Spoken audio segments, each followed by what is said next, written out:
How long is this going to last?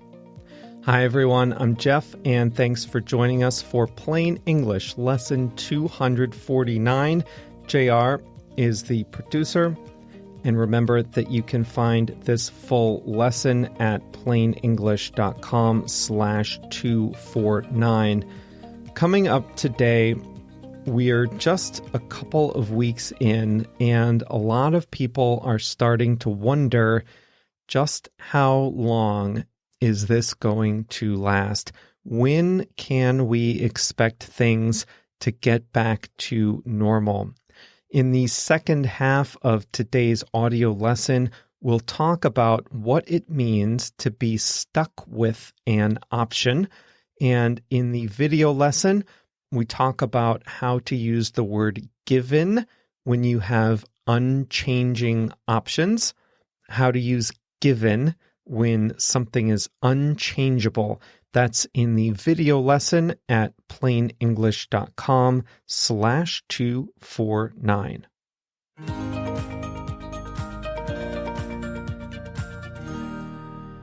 The social distancing and self-quarantining have spread from China to large parts of Europe, North America, then South America, and now Southeast Asia and Africa. The virus has infected people in 190 countries. It has overwhelmed the health systems of Italy and Spain. It has caused shops to close, restaurant workers to lose their tips, office workers to work from home, trains to run empty, and school classrooms to move online. It has caused physical symptoms for hundreds of thousands of people, and of course, it has caused a grave loss of life. When, you might be asking, is this going to end? The answer is easy and difficult at the same time. The easy answer is that this will end when a large portion of the population has immunity. Once between 60 and 80% of a population has immunity to a disease, then it stops spreading quickly. That situation is called herd immunity. It will still infect new people, but its spread will be slow and its symptoms manageable. We will be able to go back to work and school. The problem is getting to that 60 to 80% immunity level. There are only two ways to get there. Either we all catch it or we get a vaccine, and neither option is an easy answer. Let's start with the vaccine. As we mentioned back in lesson 230, the process of developing a vaccine is a long one. Optimistic estimates are a year. A proper vaccine needs to be developed, then tested for safety, then tested on large populations for effectiveness. This is all not to mention the enormous challenge of manufacturing enough doses of the vaccine and then distributing them to the population. It could take a year to develop the vaccine and then many more months to manufacture and distribute it. In the absence of a vaccine, what's left? The other grim option is to let the virus run its course through the population.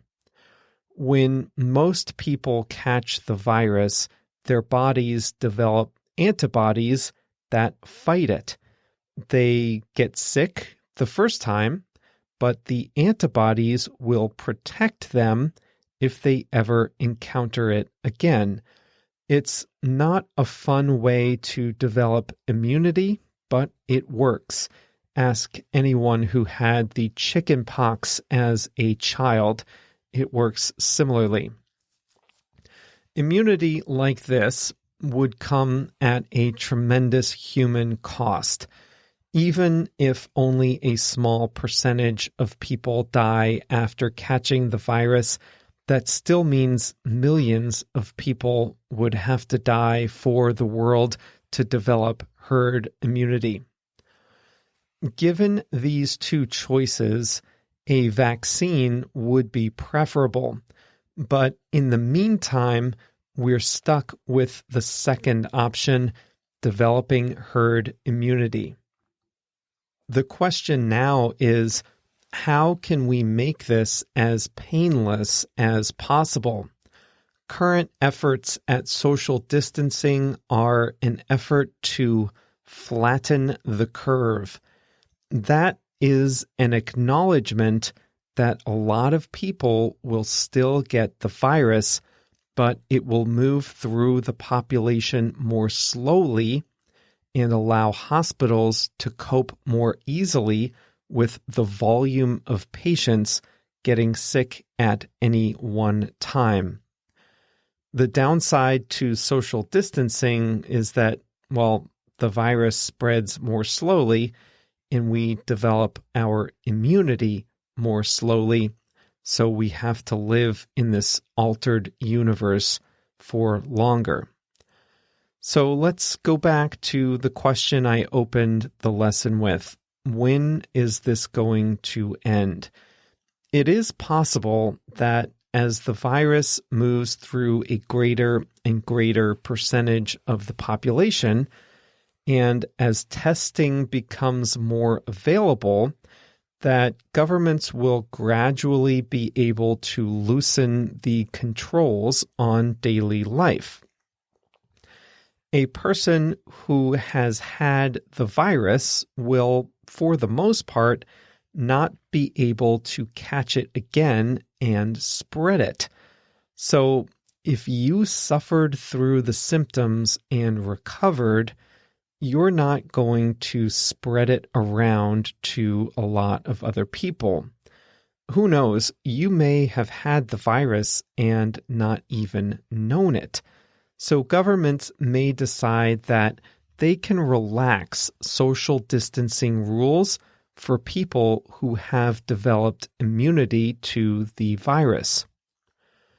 We also don't know how the virus affects different types of people. The simple fact is, all the statistics on this virus are flawed because so few tests have been administered. Large-scale testing would tell us how many people have developed immunity in a population. Out of those people, how many suffered symptoms? With knowledge like that, selective relaxation of social distancing and quarantine guidelines might be in order. Maybe we get restaurants, but only with room to sit down at tables spaced apart. Maybe offices reopen, but only at 50% capacity and no more sharing desks. Maybe sports leagues start up again, but without large crowds. So when is this going to happen? Probably not soon. It all depends on how quickly large-scale testing can happen, how sensibly governments respond, and how quickly a vaccine might be developed. When this first started, it seemed like the quarantine and social distancing might last a few months. Now, it's starting to look like some degree of social distancing is going to be here for quite some time.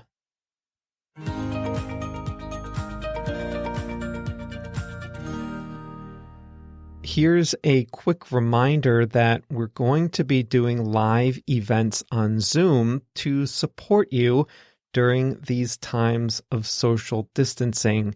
If you'd like to be a part of those, you should do two things. First, make sure to get on our email list at plainenglish.com/mail. Anytime we post a new event, we'll tell those of you on the email list first. And we'll be having events that are only open to email subscribers. Those are the targeted country events. So if you'd like to browse the larger events we have scheduled, you can do so on the website. We set up a special page on plainenglish.com just to showcase these events. Go to plainenglish.com/live, Live, for the latest schedule and to register. Registration is free. JR and I would love to see you by video call, so check out the schedule at plainenglish.com/live, plainenglish.com/live.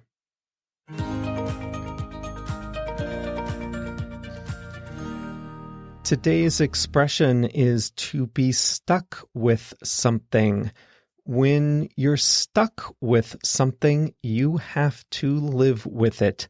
You don't have any choice, and it's usually something unpleasant.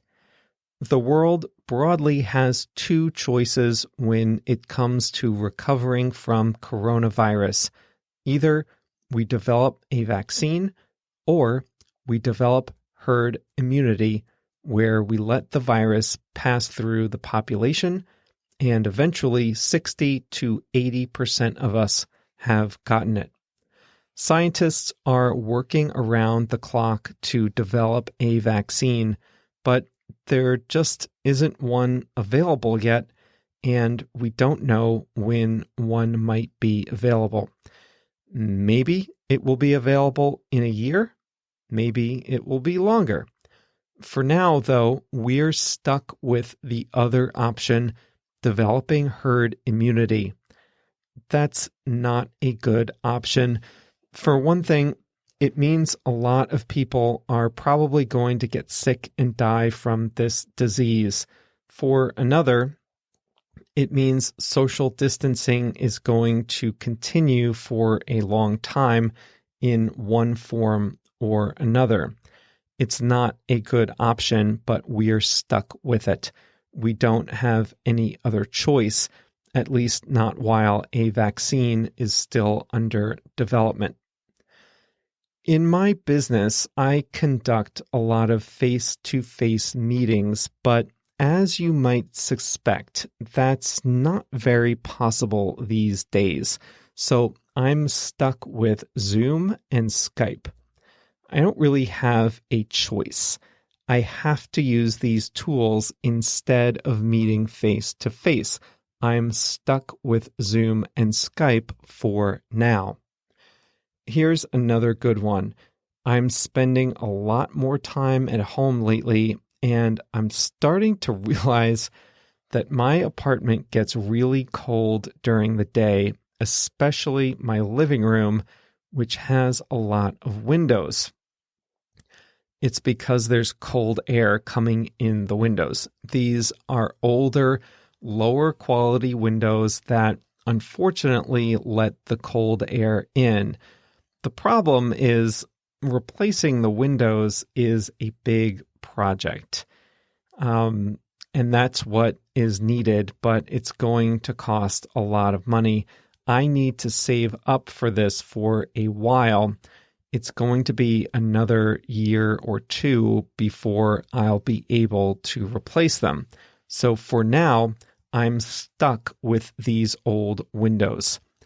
I tried putting this clear plastic over them to keep out the cold, and that's not really working.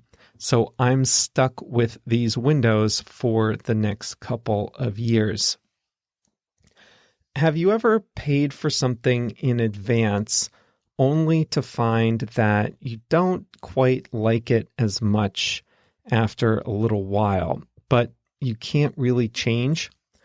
I bought a printer that worked with my computer at the time, But then I got a new computer and the printer doesn't work with the new one. Don't ask me why. But now I'm stuck with this printer that doesn't work on my new computer. I have to live with a printer that I can only use from my iPad. So if I want to print something, I save it to Dropbox, open it on my iPad, and print it from there. It's not ideal. I'm stuck with a printer that doesn't work with my new computer. So this is a case where, yes, I do have a choice. I could buy another printer. That is an option, but it's an unappealing option because the printer is pretty new. I don't want to be buying yet another brand new printer. When I say I'm stuck with the one I have, I mean that I'm going to suffer through this situation because replacing it isn't a good option either. The song of the week selected by JR is July by Noah Cyrus. She is the younger sister of Miley Cyrus, but has a much different style. She has much more of a singer-songwriter style. Just her and her guitar in the song. She's 20 years old, too, and sounds great in this song. JR's song of the week is July by Noah Cyrus. That's all for today's audio lesson. Thanks for joining us. Again, I do sincerely hope you are staying safe. Take care of your kids. Look after the older people in your life. These are unsettling times indeed.